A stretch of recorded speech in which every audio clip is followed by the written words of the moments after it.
thank you all for joining. This is the first time that I'm actually officially doing the technology backside of this. So just be a little bit patient with me. I'm sure you all will be. Noah has taught me well. So let me just begin by welcoming everyone to this morning's webinar and totally grateful to Rabbi Novak, as well as Rabbi Pilavin, who will be hosting this morning. Rabbi Pilavin will be doing the facilitating this wonderful shiur. As an introduction, my name is Rabbi Andrew Schultz. I am the executive coordinator of the Union for Traditional Judaism. Let me just begin by thanking all of the sponsors for this morning. I have posted that link into the chat. And so allow me just to review that with everyone in case you haven't seen. And if I did omit anyone, I ask that you will give me methila and I will acknowledge it later in the call. But let me just start with Yaakov Mesa Freidel in honor of Rabbi Professor Reuven Kimmelman, one of the most outstanding teachers I've ever had. Noah Gradovsky in honor of the many rabbis, scholars, and lay people who helped make UTJ what it is. Rabbi Baruch Weiss, in member of our founder, our Reish Matifta, Rabbi David Weiss Halivni, as well as Dr. Tzipora Hager Halivni, Mr. David Freudenstein, in honor and appreciation of Rabbi Novak's Shabbat morning Divrei Torah at Sharei Shamayim in Toronto, and Rabbi Bruce Ginsburg in honor of Rabbi Novak, as well as Rabbi Robert Pilavin in honor of Rabbi Novak. So this should always be, as always with Rabbi Novak, it should be a wonderful and enlightening shiur. And let me just share a couple of more thoughts with everyone. I presume that most on this call are familiar with UTJ, but in case you're not, we are a group of rabbis, scholars, and lay people who advocate for a passionate and open-minded Torah study.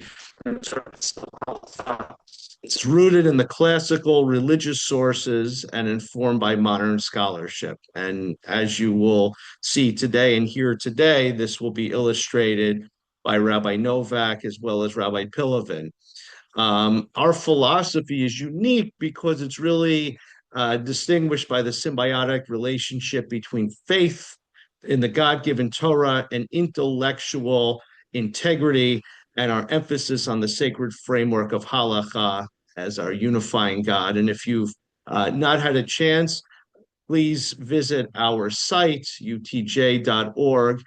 And we have a very comprehensive library of education, shiurim given by many of our scholars, as well as many of our lay people. And in addition, Ivan Price had written and published Divrei Halev, which details his conversations with Rav Halivni on the weekly Torah Parsha. So you can order the book. I'll send you a link. But also, since really the beginning of Sefer Shemot, about, let's say about 10 months ago, a weekly shiur with a different individual hosting each week touches on and reflects on each chapter and each parsha in Divrei Alev. So hopefully I'm doing okay so far, everyone. I don't get nervous, but there's a lot of details involved. So without further ado, I'm going to turn the floor over to Rabbis Pilavin and Novak, and Rabbi Pilavin will do an introduction for us. The screen. Welcome, everybody, first of all. We're having just crossed the Rubicon of the month of Elul. I can wish everybody a k'tiva b'chatima tova, a wonderful new year.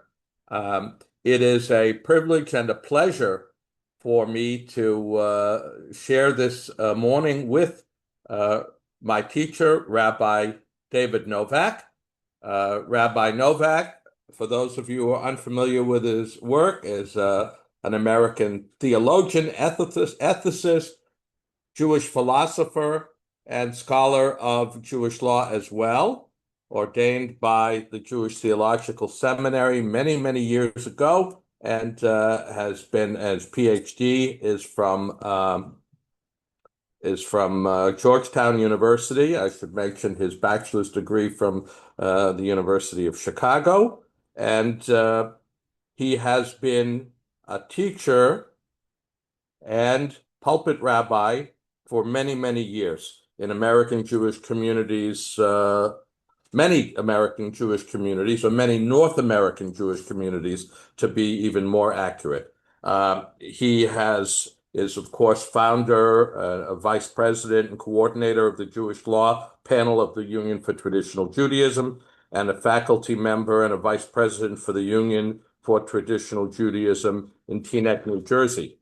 I don't know exactly how many years I've had the privilege of being his student, but I do have a clipping and a photo from the New York Times that records that at least as early as January 1991, I was in the classroom and Rabbi Novak was at the head of the class as the teacher in the early days of the Institute for Traditional Judaism.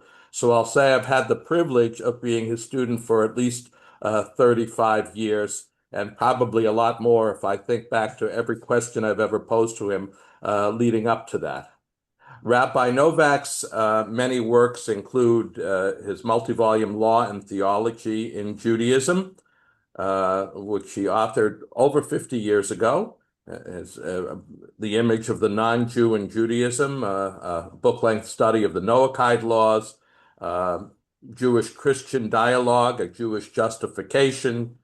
He wrote a book on the theology of Ramban, of Nachmanides, Jewish social ethics, the election of Israel, the idea of the chosen people, natural law in Judaism, covenantal rights, a study in Jewish political theory, the Jewish social contract, an essay in political theology, the sanctity of human life in defense of religious liberty, Zionism and Judaism, Jewish justice, and the only reason I got through that is by skipping every other publication. And of course, most recently, the book that will be the focus of today's discussion, God Talk, The Heart of Judaism. And so without any further ado, well, let me thank you. First of all, this is a thrill for me, Rabbi Novak. I'm not going to do any preliminaries that will steal a moment of time from your presentation, and we'll deal with some of the highlights of your book. And let's start with the title of your book, actually, God Talk. How did you come up with that term? It's not something I recall from any of the classical Jewish sources. Is that a term from Jewish classical literature, or is that one that we have put together for the occasion of your book? Well, God Talk is based on revelation. What in the Hebrew Bible, what God says about God's self, which is always in relation to creation. The assumption is that God is not limited to his relations with creation.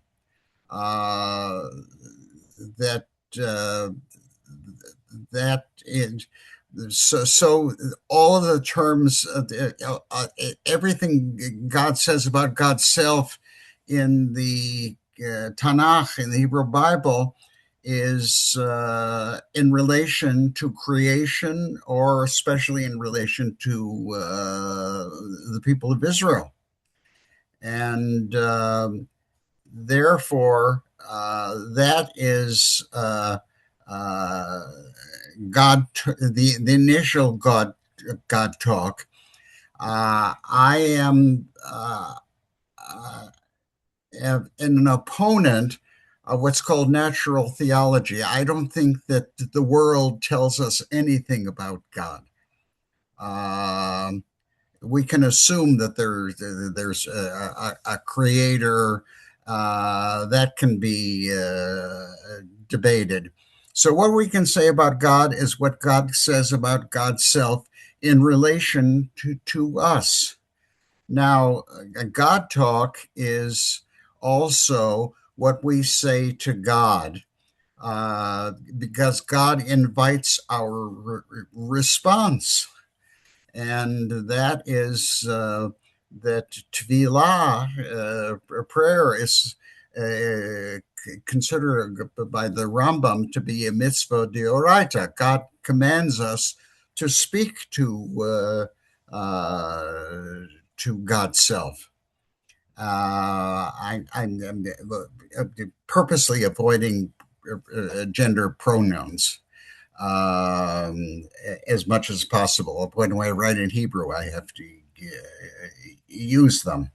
So that is now the speculation of God talk is the rabbis speculate even what God is thinking, which if you consider thought to be an inner conversation.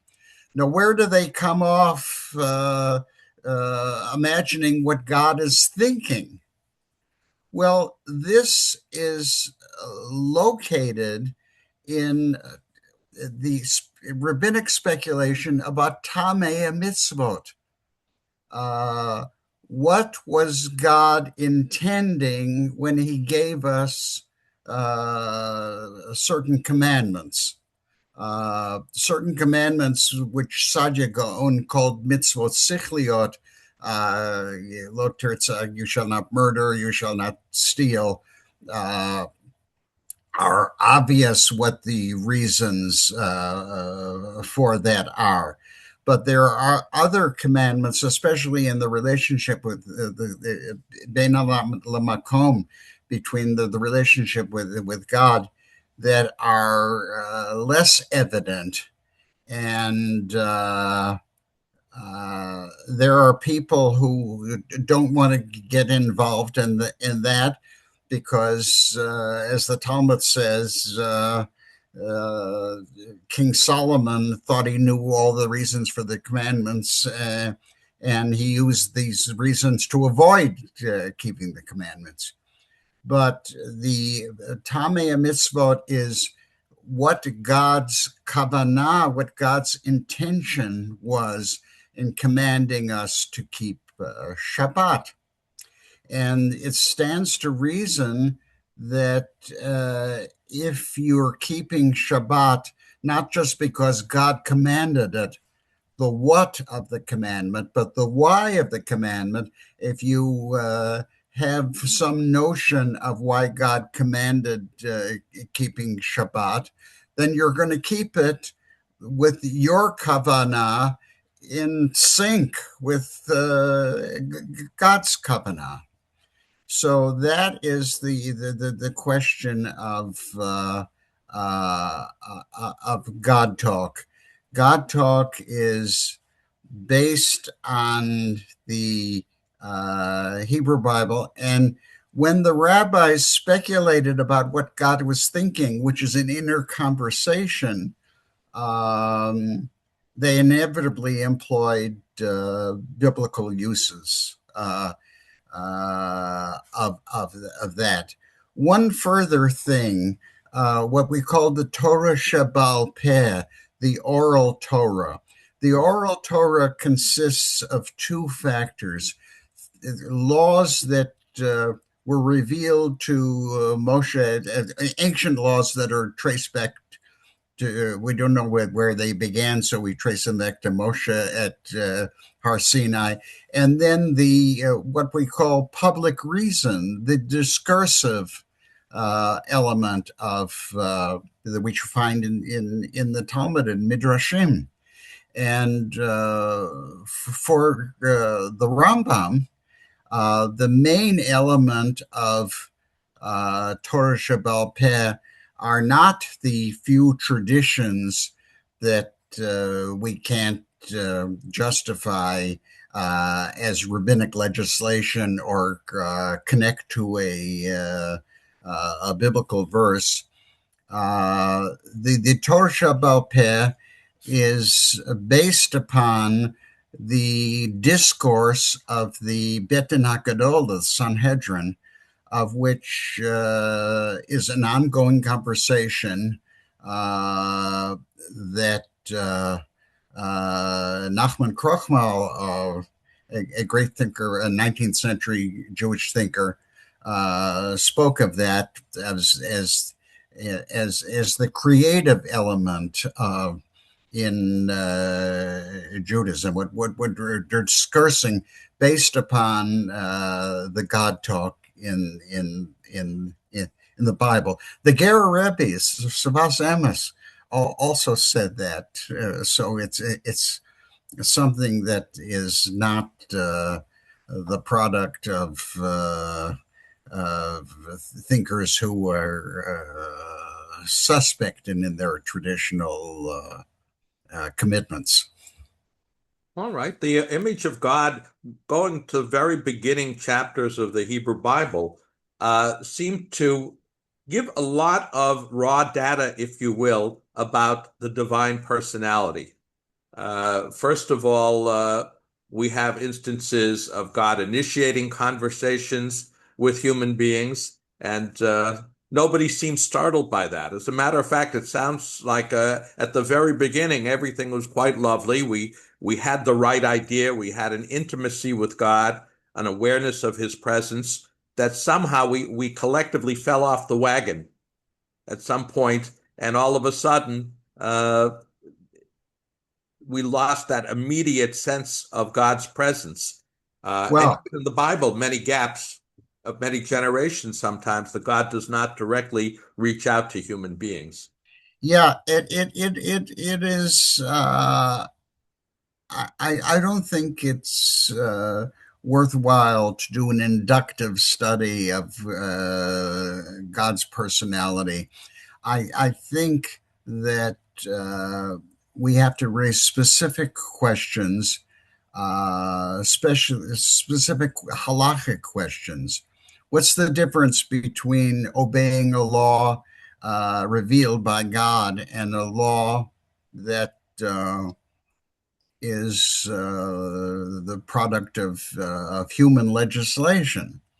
And in the Agadah, narrative theology, we raise questions. We raise questions in terms of the relationship that the recipients of revelation have with God, even when God is not directly speaking. We have the record of God's speech in the Torah as broadly conceived. So therefore, I don't think that we need a systematic theology, Jewish theology, although Yosef Albo in Sefer HaIkarim was a systematic Jewish theologian, very much influenced by Thomas Aquinas.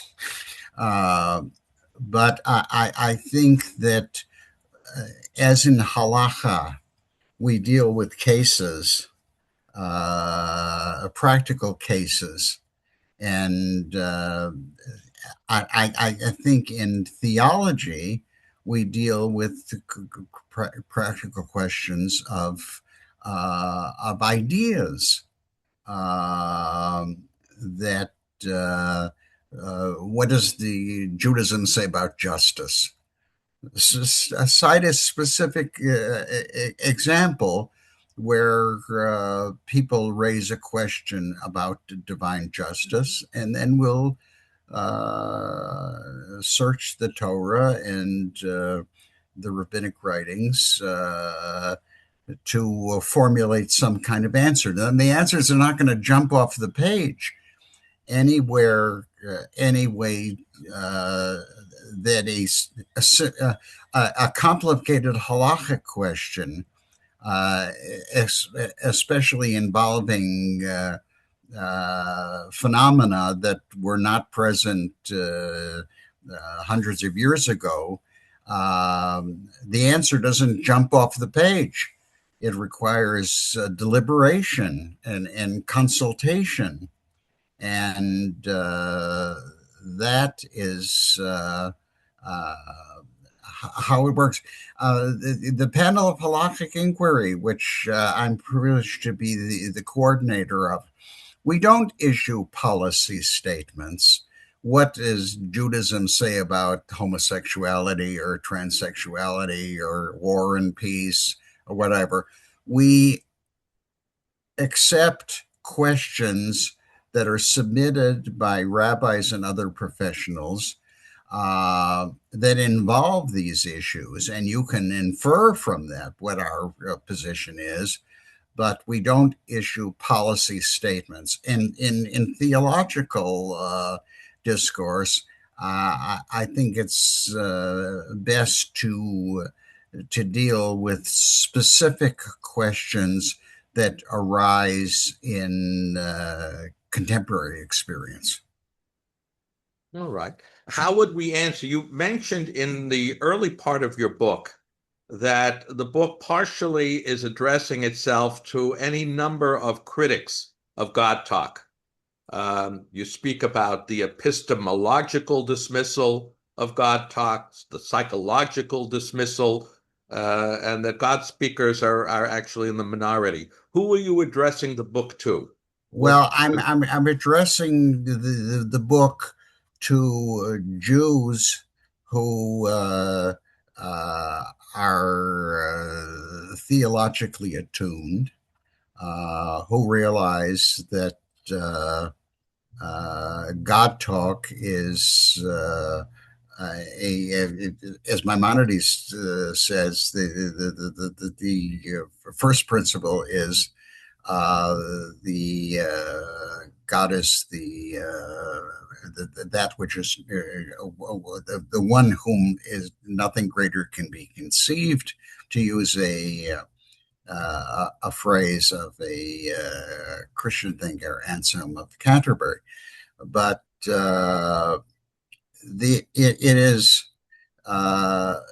addressed to Jews who have been misled by people who think that Judaism can be understood as a secular phenomenon. None of their secular aspects of Judaism, but a secularist, which means atheistic. And that is something which is not you're not talking about Judaism. Secularist Jews are Jews by virtue of their birth or their proper conversion, which is indelible. But to have a secular Judaism is, I'd like to compare it to the Yiddish of Birobidzhan, which was a so-called autonomous Jewish province created by Stalin to counter Zionism. And the Yiddish of Birobidzhan had to be devoid of any Hebrew content. Well,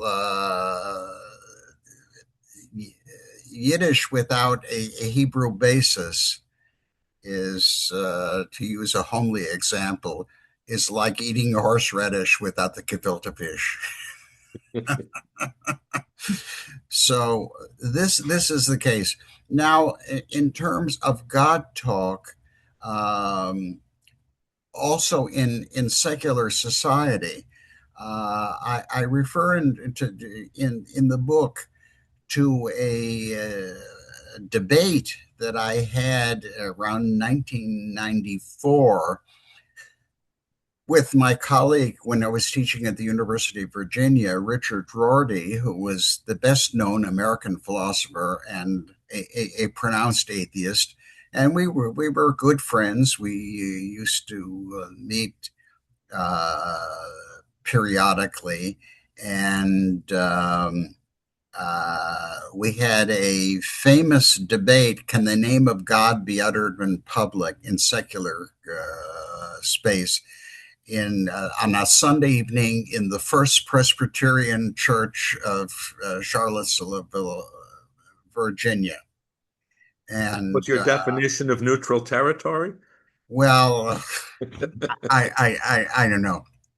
It was to a packed house, and there the question is, we don't advocate positions in public based upon thus saith the Lord, but we advocate positions in public, moral positions that we consider to be the result of the chokhmah, the wisdom of God. And you can acknowledge the wisdom without the thinker, but we can agree on certain moral issues. I think that believers in Revelation have a better reason for being moral than non-believers, but we don't have to impose that they accept our theological premises. Our moral positions are not deduced from theology. Rather, theology informs them, gives them a greater foundation. But that is something which is misunderstood. When I talk about the critics of God talk, the people who want to eliminate God talk from public discourse don't understand the difference between what a great philosopher Ludwig Wittgenstein called invented languages and natural languages. Invented languages are the languages of computers and whatever. Natural languages are the people who speak a language which has a history, and we don't know exactly where it began. And in all natural languages, God talk is present. All right. Although without a certain amount of God talk, even in a totally secular context, we might find ourselves having difficulty operating. I'm thinking we recently marked the 250th anniversary of the Declaration of Independence, and it said we have notions such as endowed by their creator with certain inalienable rights. If certain assumptions that we would call religious do have to be made along the way, or we can't operate. Well, the Declaration of Independence, when I was a first year student at the University of Chicago as an undergraduate, I heard a great lecture by a historian who was an old man at that time, in the 1950s, Avery Craven, who said that the real preamble to the Constitution of the United States is the Declaration of Independence, where Jefferson, a non-churchgoer who was not an atheist, he was a theist, invokes God as the source of our rights, which law justifies. We have you consider rights what I want, then it's what the law considers society can bear. All of my wants are not rights, and are not entitlements, and that was the case. Now, secularist critics, I think of Professor Alan Dershowitz, who somebody whom I know, I don't know him well, but we've met on several occasions. Secularist critics consider the Jefferson's remarks and the preamble to the Canadian Constitution, of the Charter of Rights and Freedoms. Whereas Canada's, I became a Canadian citizen, so I had to memorize it. Whereas Canada is founded on principles that recognize the supremacy of God and the rule of law. And secularist critics regard that as kind of a sop for religious people. But I argue in the book that is not a sop for religious people. It gives a powerful philosophical basis for what we consider to be the foundation of mitzvot sichliot, the commandments, which the Talmud says, had they not been written in the Torah, they should have been written there. And as Yosef Albog, a great Jewish theologian, said, well, if we know them already, why are they written in the Torah? And his argument is that things that are, a product of discourse over the years, it can be a subject to debate. So writing them down, putting them in stone, so to speak, codifies them. Let me ask a question.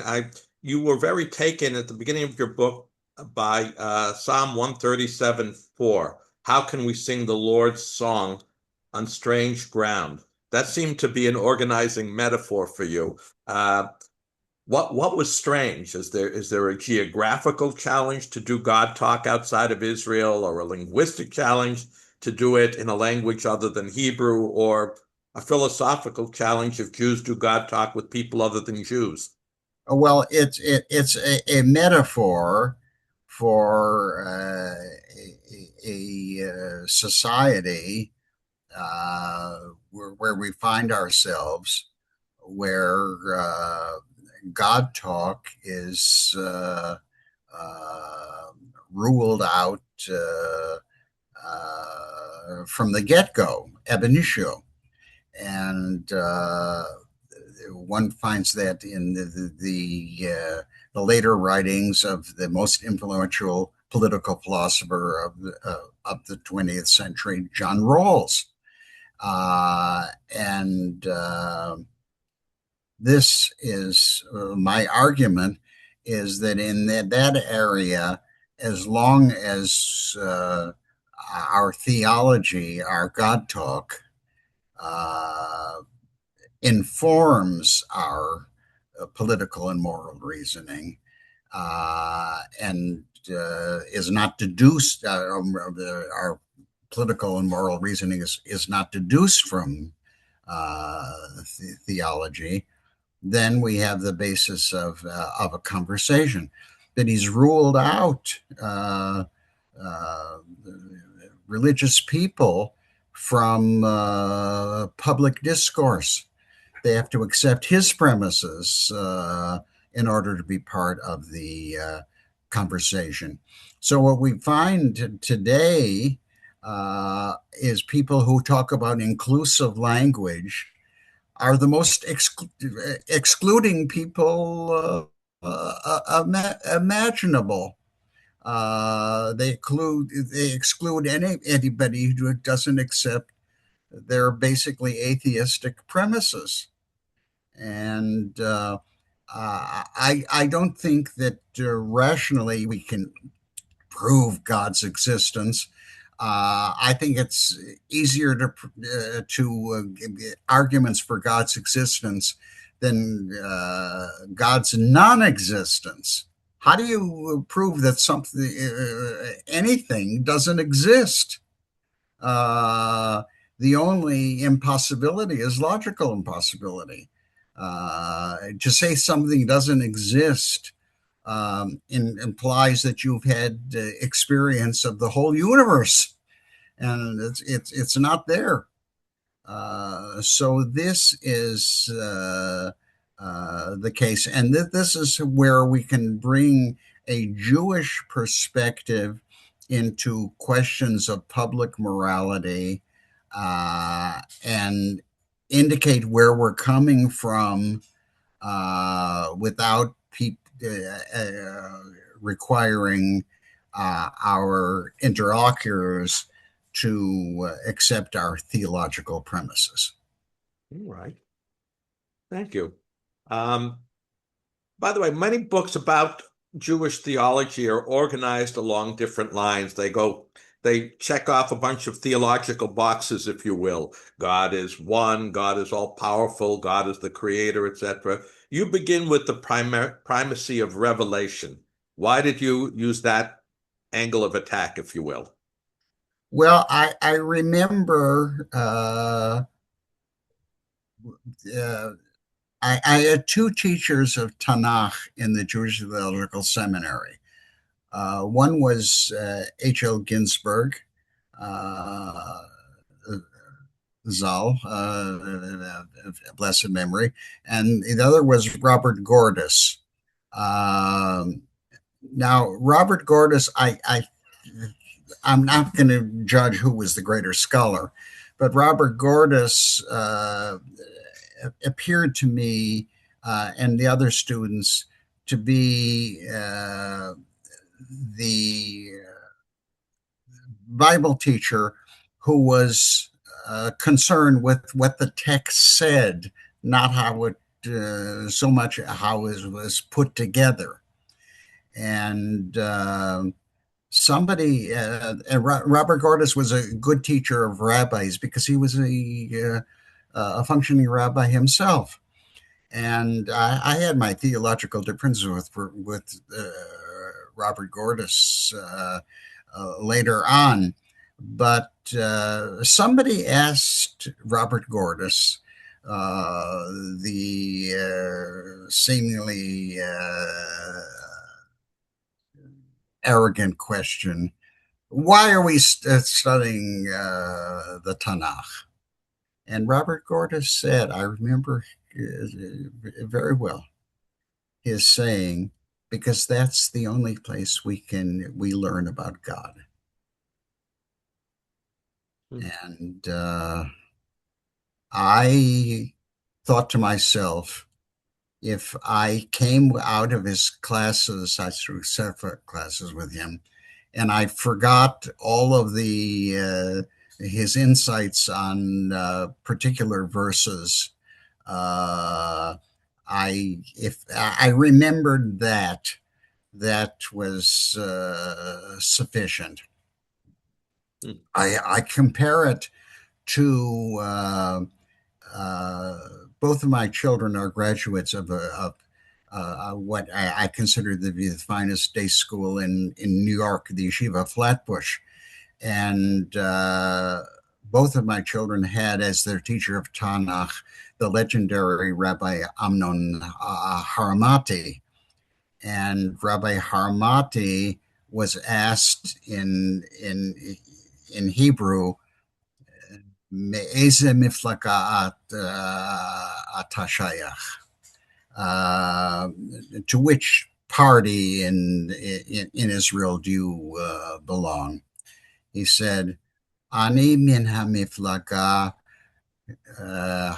shel hamishtadlim lishmor et mitzvot. I am from the party of people who are trying to keep the mitzvot. When my son quoted that to me, I said, if you forget every pasuk that he taught you and you remember that, dayenu, it's sufficient. You learned a lot. It's the old saying, education is what you remember after you've forgotten everything you've learned. That was a book on the process of education by Jerome Bruner, which Professor Luke Kinsky insisted that we read. Rabbi Lukinsky was my tutor. We lived in New York my first year of high school. My father was there on a business deal, and I grew up in a Reform Jewish home, but I was moving in the direction of the tradition. A cousin of mine taught me how to put on tefillin, and Joseph Lukinsky was my first serious teacher of Hebrew and Tanakh. And I used to go up to the seminary. We lived on 81st and East End Avenue, and I would go up to take two buses to the seminary and meet with Joseph Lukinsky. And is he still alive? No, unfortunately, I think Oh, okay. Joseph Lukinsky. I remember I was privileged to give the Yortzeit cheer for Professor Lieberman, that's all. And it was in a place on the Upper West Side of Manhattan a number of years ago. And Joseph Lukinsky came, and he announced that he was, in effect, my first teacher. And I was glad that I made him proud of me. I think so. Let me ask a question, since you mentioned tefillin. In when we speak about God talk, in Masechet Brachot, you have references to God putting on tefillin, God praying, God playing with the Livyatan. I went to Boston Latin School. One of my upperclassmen was Benjamin Franklin. We did not overlap. And he used to speak about 8 hours work, 8 hours sleep, 8 hours play. It's almost as if the descriptions of God strive for that kind of a balance. Well, Rabbi Pillerman, I've known you for many years. And if you didn't tell me you were from Boston and studied at the Boston Latin School, your accent, Girsa de Yankuta, is the case. But God's tefillin and what God inner divine dialogues. Some people would say that they had to have a tradition. Nobody could imagine that. But it was part of the Tamei Mitzvot deliberations, that if you're keeping the commandments and you're reading about what God did in the Torah, what God did and what God requires you to do, it's perfectly acceptable to imagine what God's thinking is, which is an inner dialogue, in relation to yourself. The only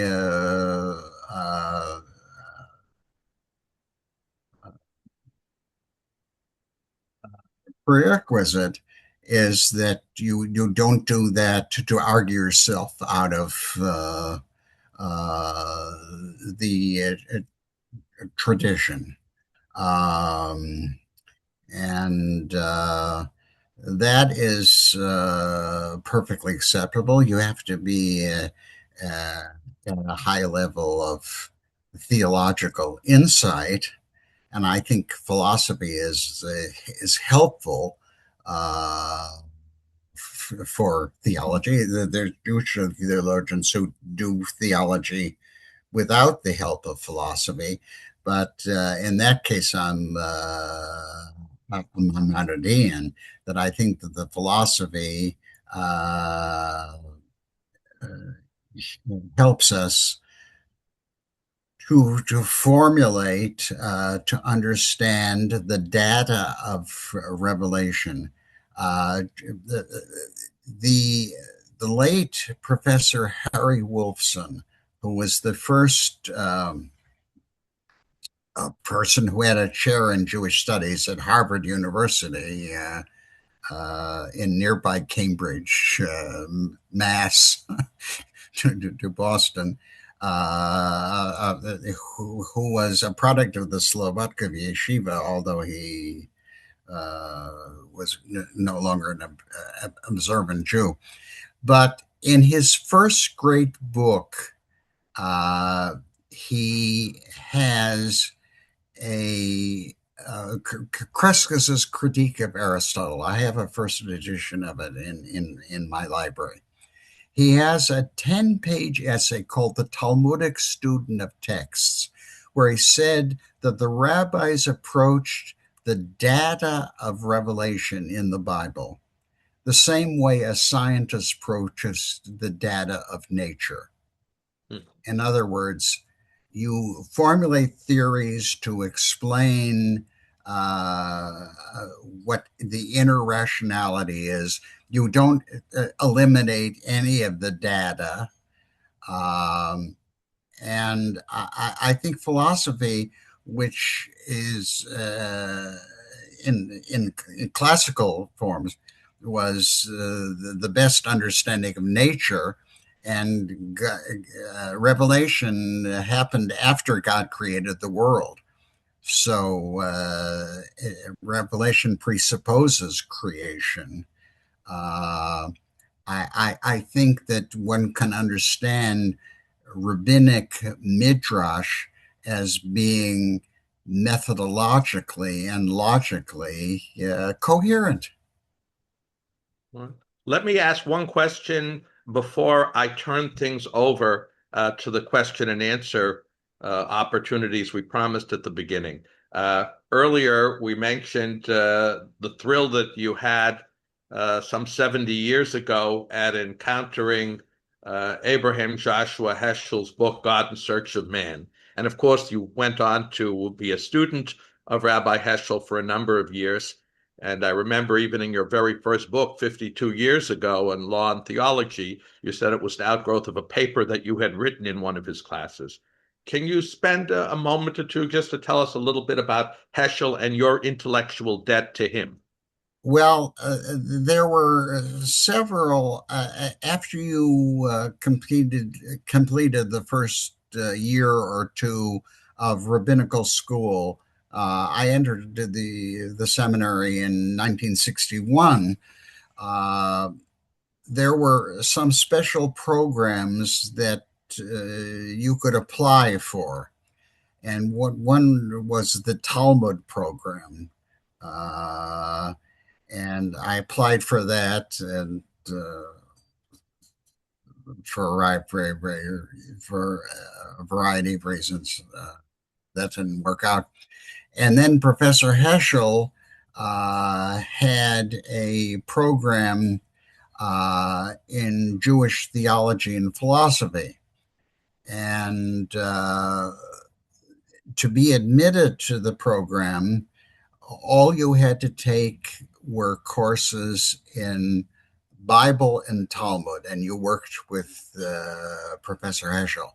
Now, I took courses in codes, in post-skim, and that was the case. And there were four of us in the program. There were five at times. The program consisted of, in this program, Arthur Green, who is retired from Brandeis. At last I heard he's teaching in a special program at the Boston Hebrew College. The late Saul Tannenzapf, who taught for many years at York University here in Toronto, Reuven Kimmelman, who's still teaching at Brandeis, the late Byron Sherwin, who taught at the Spertus College of Judaica in Chicago. He joined the group later, and myself. And we met with Professor Heschel, and we had a Tuesday night seminar in his office on the sixth floor of the seminary building. And the seminary lasted as Professor Heschel smoked a big cigar, and either when the cigar, burned down, or we became asphyxiated because he ate up all the oxygen in the room, the seminar was concluded.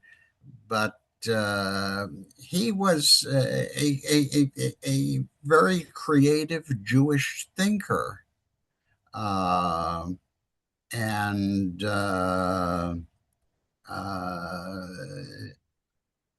in the 2-volume biography that was written by the late Rabbi Samuel Dresner and the late Professor Edward Kaplan,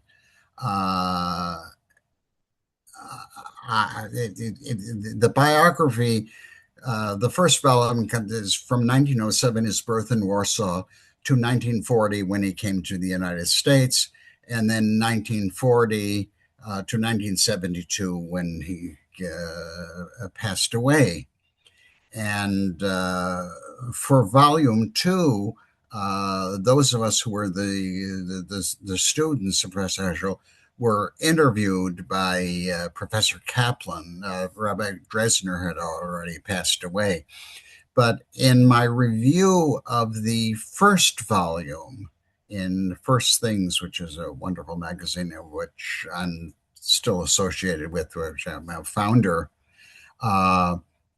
I indicated in that review that nobody of my generation and younger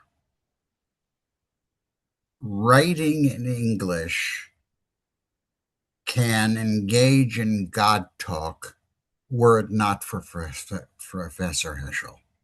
Mm-hmm. I mean, the traditional members of the faculty wanted to avoid theology, and the one who discussed theology was the late Professor Mordecai Kaplan. And many of us who had more traditional commitments were dissatisfied with his theology.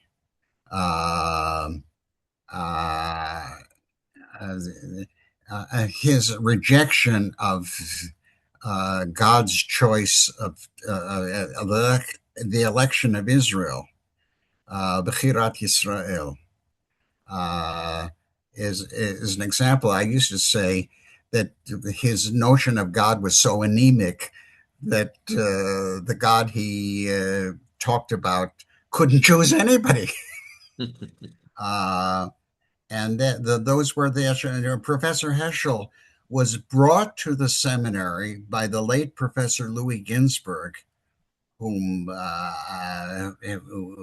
died before I came to the seminary, to counteract what he considered the pernicious influence of Mordecai Kaplan. The Professor Heschel told me that. And he was a great man, and I've tried to. I suppose I disagree with some things that he said, but I've tried to build my theological reflections, uh, employing him as as a source of inspiration. So through your writings, we are in his debt as well.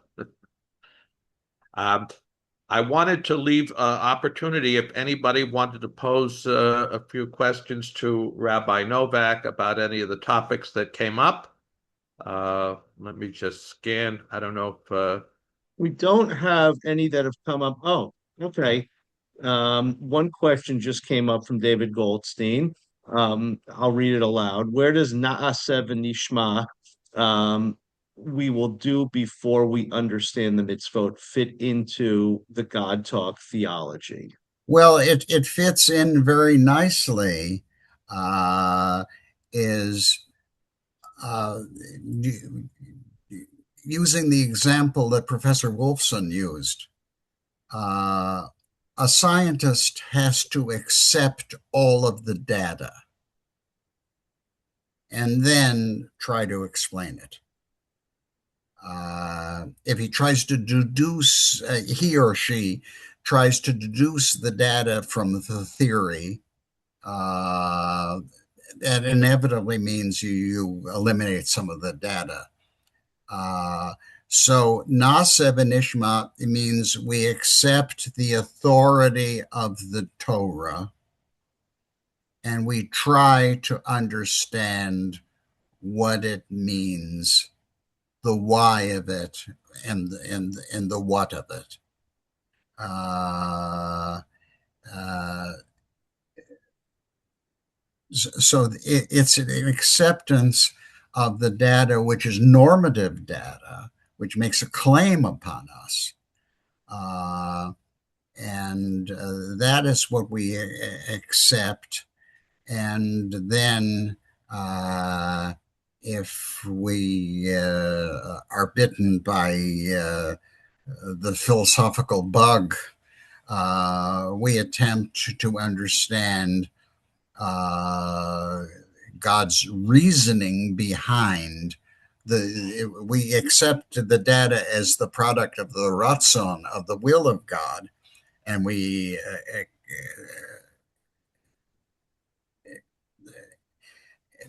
try to find what the chokhmah, what the wisdom is. That the Rambam is Maimonides is very critical of people who say that God gives commandments just to test our obedience. He said we wouldn't respect that in a human ruler who makes demands just to throw his weight around, and we shouldn't attach something that we would regard as detrimental in a human ruler as for God. I'm just working now on my Chidushei Torah, which I'm writing in Hebrew, based on the parsha of the week. I give David Freudenstein is on. He comes to my regular shir, which I've been giving for 25 years after Kiddush in the Shara Shemayim synagogue in Toronto. And I'm organizing my Chidushei Torah based upon the notes for each parsha. And I'm getting tremendous pleasure on writing in Hebrew.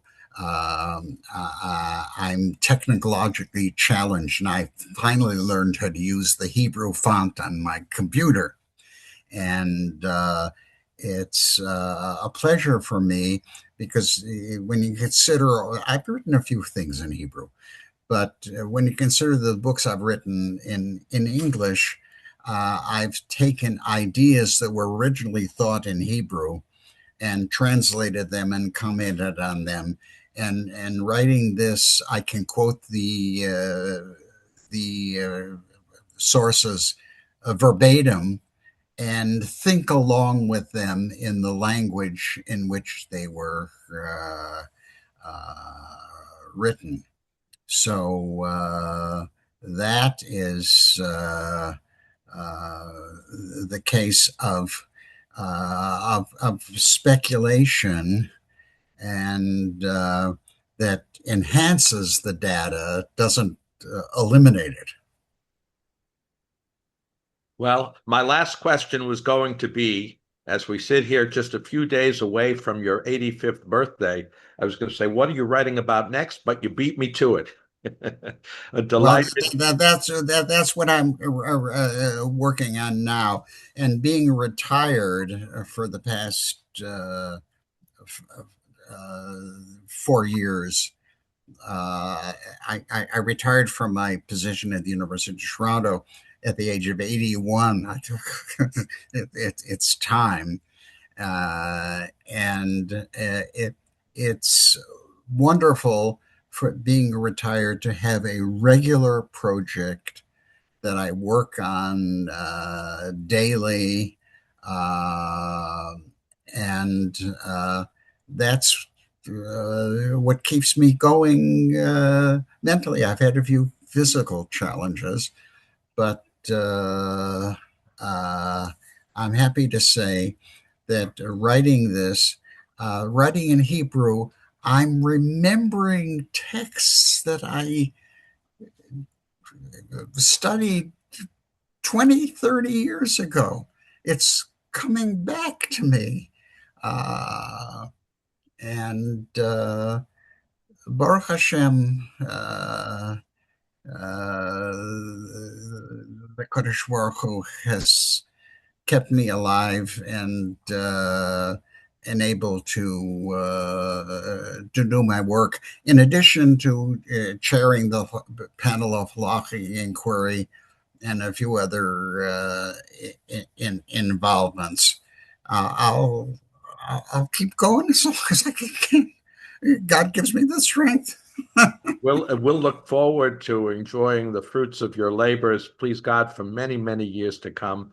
Rabbi Novak, thank you so much for sharing this hour plus with us all. And again, we want to remind people that God Talk is available. I can't even see if I'm in screen, but God, It's I available actually on just posted. Amazon, and UTJ gets some kind of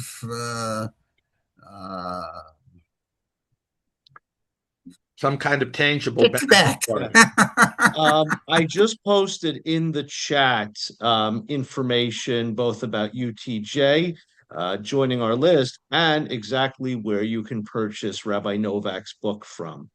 Do we have time for maybe one last question? Should somebody have a burning desire to ask anything? Well, Well, one thing. it's I'm happy to see. I don't want to single out people because I'll miss somebody. A number of people who have been coming to my shiurim for many years. I give a Tuesday night Gemara share, um, which is in its 31st year. We used to meet in person, then we tried dual delivery during COVID. We're not online, which has its strengths and its weaknesses. But it took us 26 years to get through Masechet Sanhedrin, and we're now in the first chapter of Masechet Kedushin. Um, we move very slowly. I remind people that my teacher, Hagon Reb Shaul Lieberman Zatzal, would say that if you read too fast in his shir, he said, "This is not Daf Yomi." Allow me to say, as we begin to conclude, first of all, to offer my sincere thanks to Rabbi Novak for his shiur this morning and for allocating his time to learning with us. Special thanks to Rabbi Pilavin for hosting and for moderating. I thought this format really went well. This video will be available within the coming days. Actually, we will rely upon the great Rabbi Gradovsky, who does, again, all the back end tech for the organization. And allow me just to share on a personal note that I've been blessed to establish relationships with both Rabbis Novak and Pilavin. And really, in both cases, when I have a pressing she'elah, some people say a shaila, I have an address to which to turn. And so this is not to make this about me by any means, but after years of learning and learning for smicha, I have the dubious responsibility of being a shul rabbi now. So as things come up, which they do on a regular basis, like I said, I have those to whom I can turn, which includes Rabbis Novak and Pilavin. So toda rabba lekulam.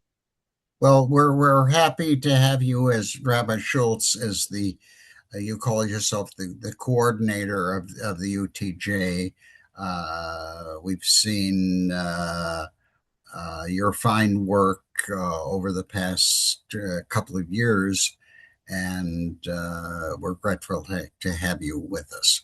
Right. And by the way, I also want to acknowledge our Chaver, Rabbi Bruce Ginsburg, joining us from Eretz Yisrael.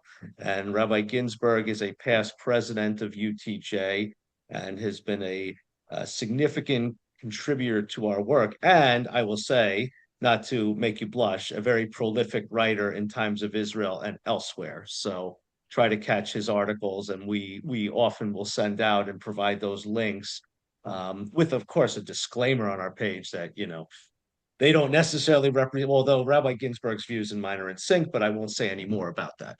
So, well, we're grateful to Rabbi Ginsburg and a number of other colleagues who have made Aliyah Malin Vakodesh, who are still part of us and uh, share their wisdom with their old colleagues who are still here in the Gola. we say to everyone, to reiterate the wishes of Rabbi Pilavin, Ketiva, Vachatima, Tova, and remember that Elul is Ani Lidodi Vidodi Li. So let it be a wonderful month for us to increase our connection with the Almighty. Okay.